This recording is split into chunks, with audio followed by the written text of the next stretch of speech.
안녕하세요. 이제 고려대학교 정보보호대학원 이관희 박사입니다. 오늘은 면담 방법론 맛보기 세 번째 강좌 부분이에요. 이번 강좌는 앞서서는 이제 기억에 대한 일반적인 내용을 다뤄봤다고 하면 그 기억의 어떤 특성 때문에 그 기억의 특성 때문에 문제가 될 수 있는 어떤 그런 속성들에 대해서 살펴보도록 하겠습니다.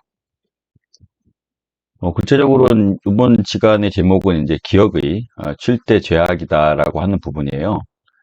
그러니까 기억은 우리가 이제 그 말씀드렸던 것처럼 오류를 일으킬 수 있는 구조를 가지고 있기 때문에 이것 때문에 나쁜 영향을 미칠 수가 있다라고 해서 이런 제목이 붙었고요. 이 제목은 이제 제가 말씀을 드리는 건 아니고 하버드 심리학과 다니엘 쉑터라는 이제 교수님이 썼던 책 제목입니다. 거기서 기억이 어떤 가지고 있는 오류들에 대해서 7가지로 정리를 했어요. 요거에 대해서 제가 설명을 드릴 겁니다.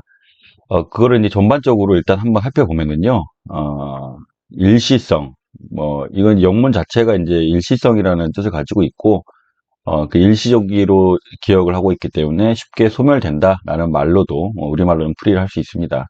그리고 absent mindedness라고 하는 거는 정신없다라는 거죠.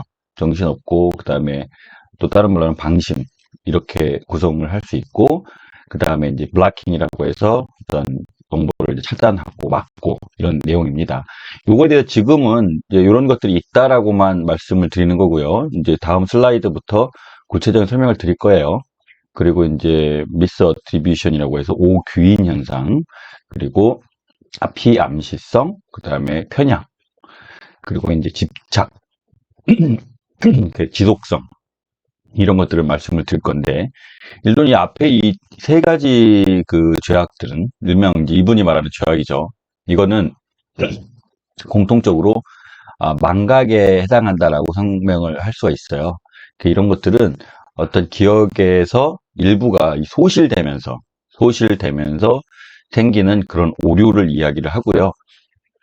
오규인이나 피암시성이나 편향이라고 하는 거는 이렇게 망각한 건 아닌데 그게 일종의 그 변형을 일으키죠. 변형을 일으켜서 이제 왜곡 그리고 원래 정확한 정보 자체를 잘못 기억할 수도 있고 그것이 중간에 변형이 됨으로써 부정확한 내용을 기억하고 있다. 이런 것들로 우리는 이제 이거를 묶어 넣을 수 있고요. 그 마지막은 이제 병적인 기억입니다. 그래서 지속적으로 어떤 기억들이 충격적인 사건 때문에 계속 그것들이 반복적으로 자신을 갉아먹는 이제 그런 것들의 내 어떤 그 기억의 특성을 이야기를 하는 거예요. 근데 여기 그 앞에 오규인부터 시작해서 집착, 그다음에 지속성 여기까지는 실제로 이제 그 앞서 얘기한 것처럼 소실, 그다음에 누락 이런 것 때문에 일어나는 것이 아니라 수행, 실제로 어떤 것들을 수행을 하면서 그리고 다른 것들로부터 영향을 받으면서 이렇게 나타나는 그런 오류입니다. 예를 들어 차라리 망각 같은 경우에는요, 그냥 애초에 정보가 사라지는 거기 때문에 우리가 면담 과정에서 답답함을 느끼거나 충분한 정보를 가지고 오지 못하는 그런 문제가 있을 수는 있지만 여기 뒤에 나타나는 이런 현상들은요, 뭔가 정보를 주기는 하는데 그것들이 사실은 변형된 정보를 준다. 그래서 이제 잘못된 방향으로 이 수사나 감사나 이런 것들을 이렇게 방향을 설정할 수 있게끔 이탈할 수 있게끔 하는 그런 기억의 오류이기 때문에 매우 중요하게 다루어야 되는 특성입니다. 일단 방금 말씀드렸던 7가지 죄악 요거에 대해서 이제 순서별로 하나씩 자세히 설명을 드릴게요. 소멸, 일시성이죠. 이건 이제 이 자체, 영문 자체 뜻은 일시성이라는 뜻이고요. 그리고 소멸이라고 하는 거는 한 상식적인 부분입니다. 시간이 지나면서 기억이 옅어지거나 아예 사라지는 것, 이걸 뜻하는데, 기억에 대한 접근 가능성이 시간이 지남에 따라 점차 자연스럽게 감소하는 것을 말하는데, 이거는 저장 단계에서 문제가 있을 때 자주 발생을 하죠. 이것도 그 전 슬라이드 기억에 관련된 우리의 그런 어, 과정들 있잖아요. 거기서 말씀을 이미 다 드렸던 것처럼 처음에 감각 기억으로부터 잘못 받아들인 것이 아니라 일단 받아들였어요. 주의 집중해서 받아들였고, 그 다음에 쇼텀 메모리 내에서 거기서 받아들였는데, 거기서도 당연히 소멸이 발생하겠죠, 1차적으로. 그리고 그 소멸이 발생하고 나서 반복을 하거나 기존의 어떤 정보와 매칭을 시켜 장기 기억으로 넘겨야 되는데, 그 자체가 양이 감소하는 걸 이야기를 합니다. 이 에빙하우스의 망각곡선이라고 해서 유명하잖아요. 이걸 얘기하는 건데, 양적인 측면이 이제 시간에 따라 변화한다라고 하는 걸 보여주는 이런 곡선이에요. 그래서 10분이 지났을 때 뭐 이 정도 망각이 시작되고, 그 다음에 하루가 지나고, 일주가 지나고, 한 달이 지나면서 결국은 80% 이상을 사실 망각을 하더라라고 하는 연구 결과이고, 이것을 우리는 유명한 에빙하우스의 망각 곡선이라고 불러요. 그리고 이제 또 이건 양적인 측면이지만 질적인 측면에서 초기 기억은 상대적으로 매우 자세하게 이제 그 뭐 기억을 하고 있겠죠. 하지만 이제 시간이 지나면서 그 현상 자체는 기억을 하지만 그 현상을 구성하고 있는 세부적 요소들은 다른 정보들과 이렇게 흡수가 되거나 아니면은 우리가 퉁친다고 하잖아요. 그거를 하나의 어떤 뭉텅이로 그런 식으로 기억을 함으로써 그 질적으로도 기억의 어떤 그 질이 많이 떨어지게 된다 이거예요. 그리고 기존에 있는 세부적인 지식들이 일반적으로 되거나 추론이거나 또는 완전 추측으로서 이제 기억을 새로 재구성하기 때문에 이게 점차 세부적 내용들은 되살릴 수가 있는 상황이 안 되게끔 그렇게 변하게 됩니다. 그래서 우리가 이제 조사를 하거나 면담할 때도 마찬가지죠. 예를 들어서 조금 전에 일어났던 일이야. 아주 쉽게 상세한 걸 기억을 하겠지만 보통 이런 조사관들이 있어요. 내가 겪은 일도 아님에도 불구하고 오래전에 다른 사람의 이제 겪은 일에 대하여 1년 전이나 2년 전에 있었던 일을 마치 어저께라도 발생한 일처럼 물어봐요. 그때 어떻게 됐어요? 이런 식의 단답형으로 막 물어보면서 상대방 입장에서는 1년 전에 있었던 일을 도대체 어떻게 기억을 해내겠어요? 그런 거를 아주 쉽게 결론적인 것만 이야기하라는 식으로 이야기를 하고, 그러면 상대방은 당연히 훨씬 더 심리적 압박감을 느끼죠. 이런 방식의 면담이 지속되다 보면은요, 그게 사실 어떻게 보면은 고신, 그러니까 심리적인 고문과 거의 다를 바가 없어요. 당연히 1년 전에 있었던 그런 기억들은 소실됐거나 왜곡됐다라는 거를 우리가 염두에 둬야겠고, 그 다음에 설사 기억이 소실되지 않았다 손 치더라도 그거를 그 사람이 제대로 인출해내는 것이 쉽지 않을 거라는 걸 상상해야죠. 그러다 보니까 예를 들어서 이런 겁니다. 인출할 수 있게끔 그 정보가 기억되어 있는 위치로 잘 찾아갈 수 있게끔 안내를 해야겠죠. 질문하는 사람은. 예를 들어서 혹시 그 작년 작년에 그런 일이 있었을 당시가 어땠어요? 뭐 날씨가 뭐 추웠나요? 예를 들어 더웠나요? 또는 그 전후에서 혹시 뭐 본인이 개인적으로 기억하고 있는 중요한 이벤트가 있나요? 뭐 만약에 아버지 생신이 있었다든지 환갑이 있었다든지 아니면 그때 가족여행 갔다든지, 그리고 그 현상이 일어났을 때 혹시 이제 밖에서 계셨던 건지 아니면 직장을 다니면서 회사에 계셨던 건지 점차 그 기억이 있는 공간으로 점차 거시적인 측면에서 미시적인 측면으로 지속적으로 안내해내서 결국 그 기억이 저장되어 있는 쪽으로 접근할 수 있게끔 도와줄 필요가 있는데, 그런 과정 없이 냅다 그냥 그때 어떻게 했어요? 뭐 했어요? 이런 식으로 물어보면 어느 누구도 대답할 수 없죠. 그러면서 마치 그거를 대답해내지 못하거나 이 조사자가 알고 있는 정보와 다른 대답을 하면 저 사람은 거짓말하고 있다라는 단정을 또 지어버려요. 그러면서 이제 지속적으로 이제 윽박을 지르거나 아니면 반복하는 질문을 함으로써 상대방을 당혹해 해서 오히려 인출이 안 될 수 있게끔 만들어 버리죠. 이러한 실수들을 하는 거 사실 많이 봐왔습니다. 이런 부분을 여러분들이 염두에 두실 필요가 있다. 이렇게 생각이 들고요.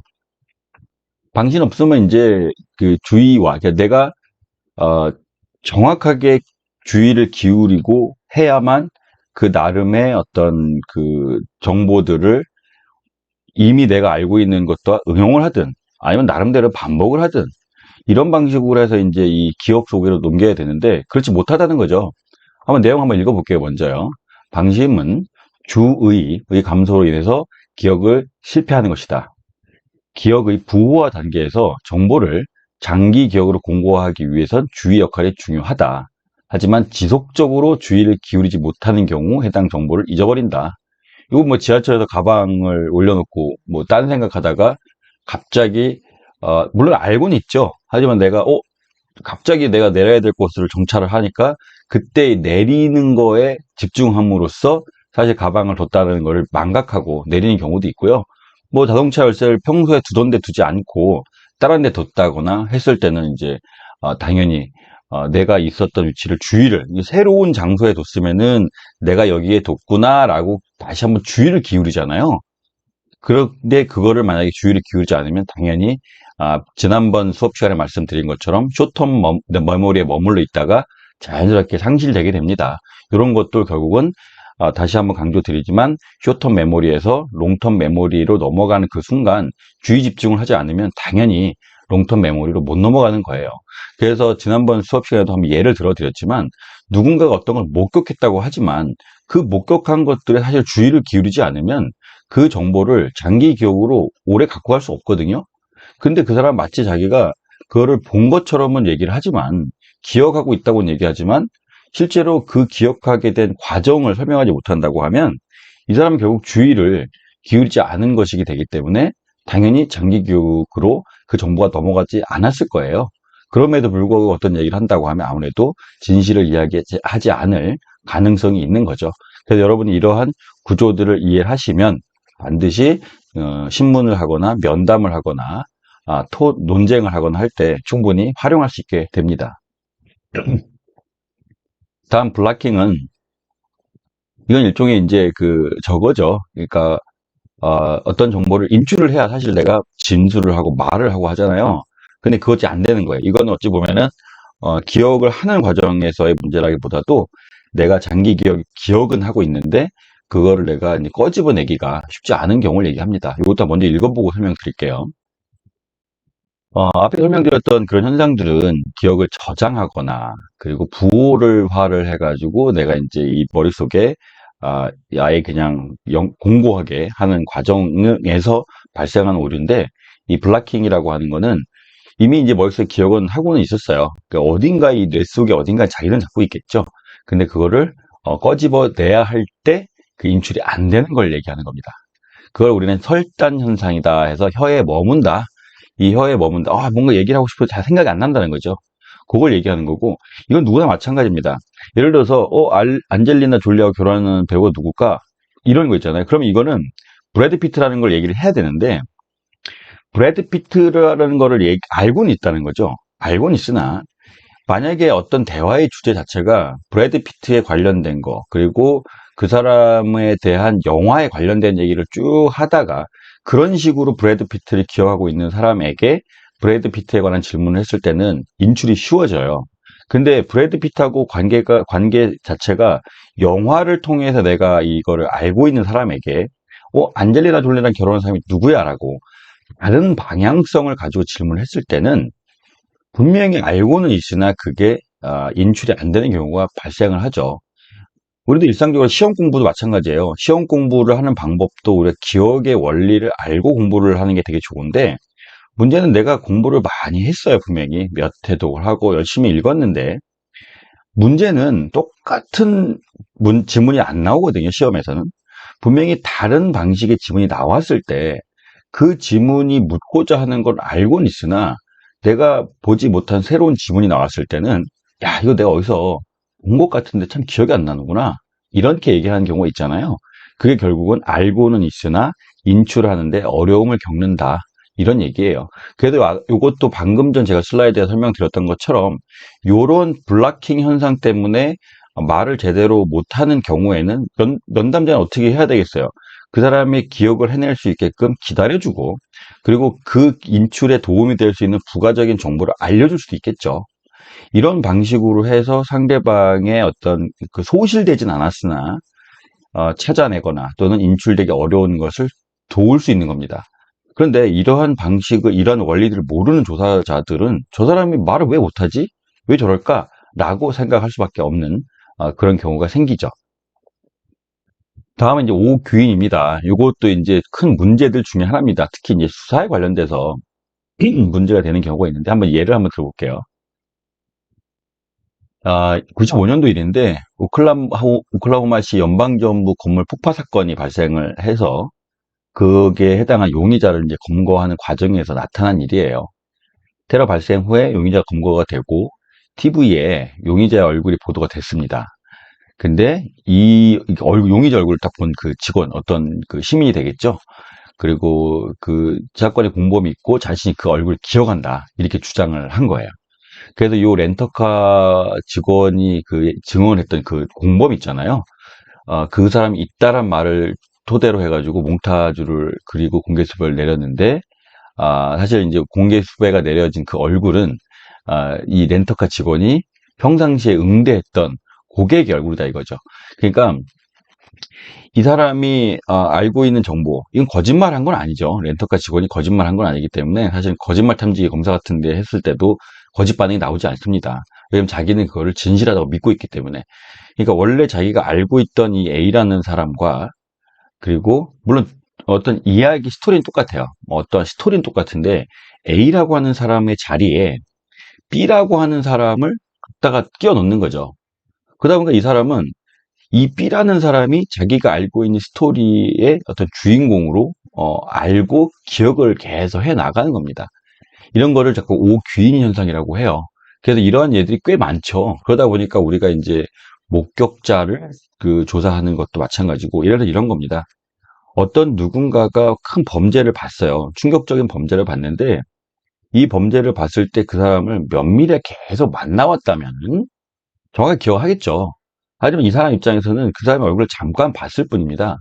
그러면 이 보통의 이 목격자들이 입장에서는 자기가 과거에 봤던 누구랑 비슷하다 이런 측면으로 이 사람을 떠올리기 시작하기도 해요.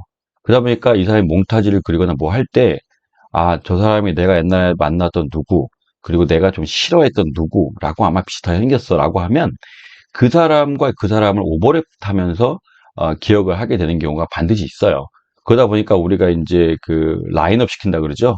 용의자를 이렇게 지목하는 장면을 할 때도 이 범죄가 발생한 시기와 그리고 그 사람이 그 목격자를 정확히 봤을 가능성이나 이런 것들을 면밀히 조사한 다음에 이제 시작을 해야 되는데 뜬금없이 누군가를 갖다 놓고 누구야 범인이라고 물으면 잘못 지목할 확률이 꽤 많이 높다라는 겁니다. 이제 그런 현상을 아는 조사관과 아는 수사관 입장에서는 이런 사람이 오기인 현상이 발생할 수 있다라는 것을 인지를 하고 가능성을 알고 수사를 하면은 문제가 발생하지 않는데 이런 걸 모르는 상태에서 하면은 이제 거기에 천착이 돼서 다른 정보들을 보지 못하고 수사를 망치거나 조사를 망치는 경우가 꽤 많습니다.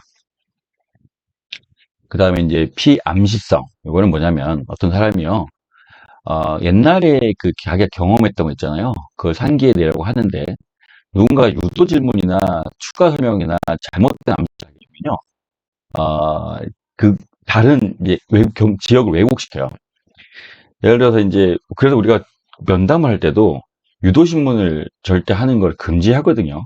심지어 재판에서도 마찬가지입니다. 공판정에서도 반론을 제기할 때는 유도신문이 허락되는 경우는 있으나 거짓말을 밝혀내기 위한 그런 측면이나 이럴 때는 있지만 진실을 말하고자 하는 그런 상황에서 재판정에서는요. 상대방한테 유도신문은 시키지 않아요. 왜냐면 이 사람이 비슷한 맥락을 갖고 있는 거를 약간의 정보를 변형을 시켜가지고 질문을 하게 되면 이 사람은 정확하게 이 사람의 논지를 파악하지 못했을 때는 거기를 맞다고 진술하는 경우가 분명히 있을 수 있다는 겁니다. 여러분들이 사진의 추억이라는 영화를 한번 보신 많은 분들이 보셨을 텐데 여기 이제 형사들이 계속 유도신문 하는 거죠. 야, 혹시 그러진 않았을까? 야, 너 잘 생각해봐. 보통 그렇잖아? 이런 식으로 지속적으로 그 사람에게 질문을 계속 쏟아붓게 되면은 맞아요. 그런 것 같아요. 라는 식으로 해서 원래 그렇지 않은 거를 자기 머릿속으로 맞구나. 저 사람이 이렇게 얘기를 하는 거 보니까 내가 다시 생각해 보니 진짜 내가 그랬었던 것 같네? 라는 방식으로 아예 그걸 왜곡시키는 경우가 발생한다는 겁니다. 특히 이러한 것들은 지능이 낮은 친구들도 더 이렇게 악영향을 미칠 수 있고, 특히 어린 아이들에게는 훨씬 더 강한 왜곡을 불러일으키기 때문에, 그래서 나이가 어리거나 경험이 없는 사람들에 대한 조사를 할 때는 훨씬 더 유념을 해서 조사를 해야 되죠. 이런 피암시성 때문에 질문을 하는 그 스킬들에 대해서는 반드시 훈련이 필요하다. 이걸 좀 강조드립니다. 다시 한번 설명드리면, 개인의 기존 기억에 외부 출처에서 온 잘못된 정보들, 자기는 이미 자기가 갖고 있는 과거의 어떤 경험이 있어요. 근데 거기에다가 자기 스스로도 명확하지 않은 부분이 있겠죠.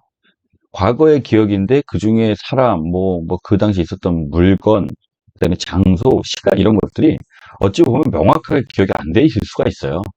근데 거기서 이 담당 수사관이 누가, 야, 잘 생각해봐. 아마 내가 볼 때는 그때 네가 그 시간에는 거기 있을 리가 없어. 어? 아니면 네가 그때 당시에 뭘 했었을 가능성이 있어. 이렇게 지속적으로 외부에서 자극이 되는 정보를 끼워 맞춰주면요. 이 암시 때문에 자기 또 스스로, 아, 맞네. 그랬겠네. 라고 생각하면서 기억을 왜곡하는 겁니다. 그 외부에서 주어진 정보나 이런 영향, 압박도 될 수 있고, 반복성이 될 수 있고, 설득도 될 수 있어요. 이런 거로 인해서 원래의 기억에 변형을 일으키는 것을 이야기합니다. 그래서 이것도 이제 이 로브스터스라고 하는 분이 이제 어떤 이 현상 자체를 연구를 통해서 입증을 해냈고요. 사회적으로 증인신문이나 목격자 증언 있죠? 이것도 아까 전에 제가 예를 들었던 부분입니다. 여기서 항상 발생한다. 발생할 수가 있다가 아니고 실제 발생을 합니다. 그렇기 때문에 질문이나 검사 등의 표현 방식에 증인의 기억에 영향을 받게 되고요. 그 결과로 증언까지 달라질 수 있다는 점을 우리는 항상 염두에 두고 면담에 임해야 할 것입니다.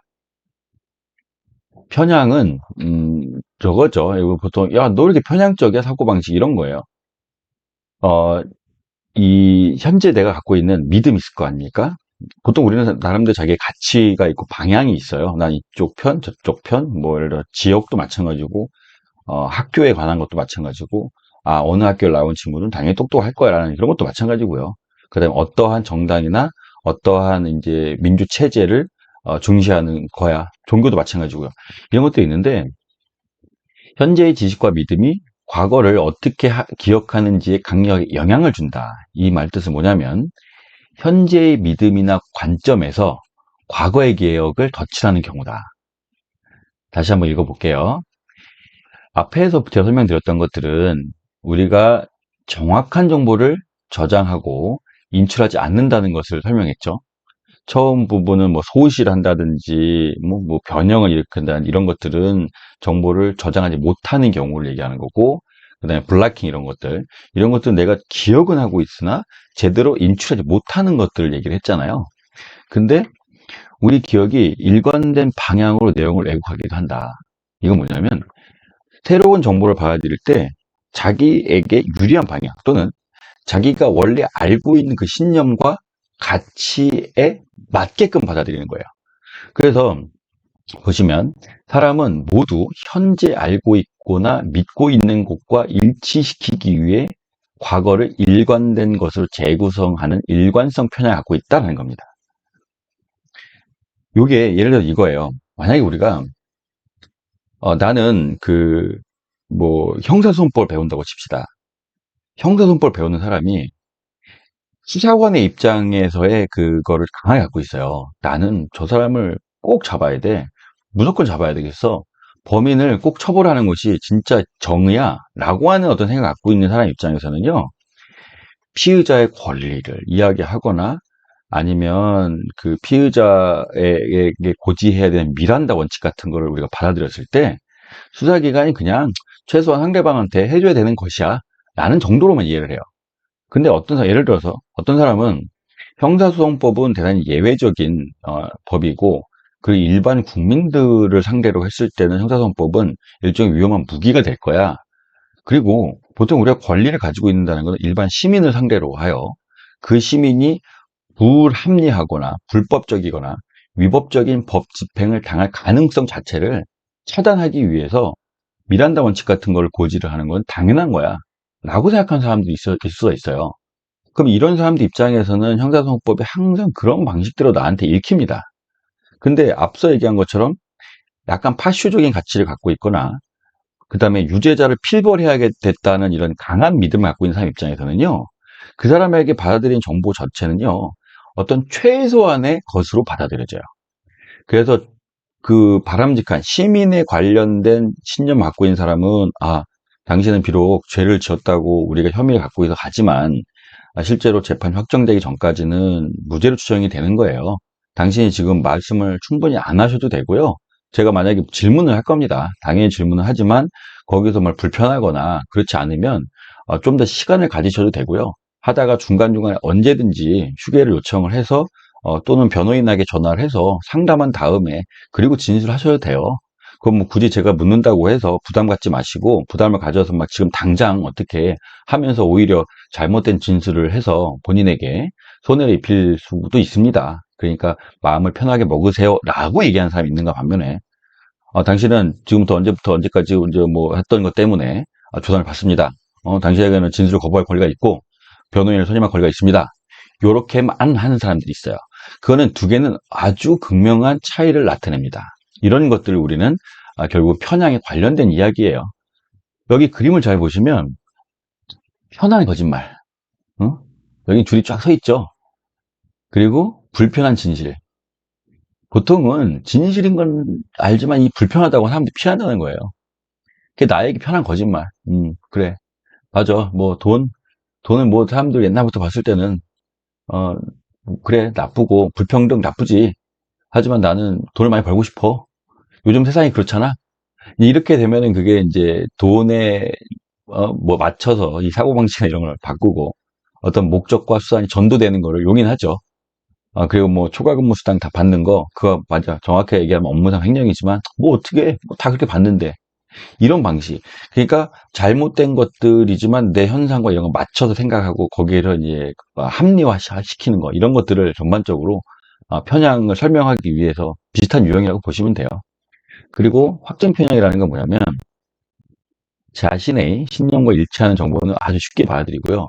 일치하지 않는 정보는 무시하거나 낮은 가치를 부여를 해요. 영국 심리학가 이제 피터 웨이슨이 제시한 이론입니다. 확정 편향이라는 것은 인간은 자기가 보고 싶은 것만 보고 믿고 싶은 것만 믿는 이런 걸 얘기하는 거예요.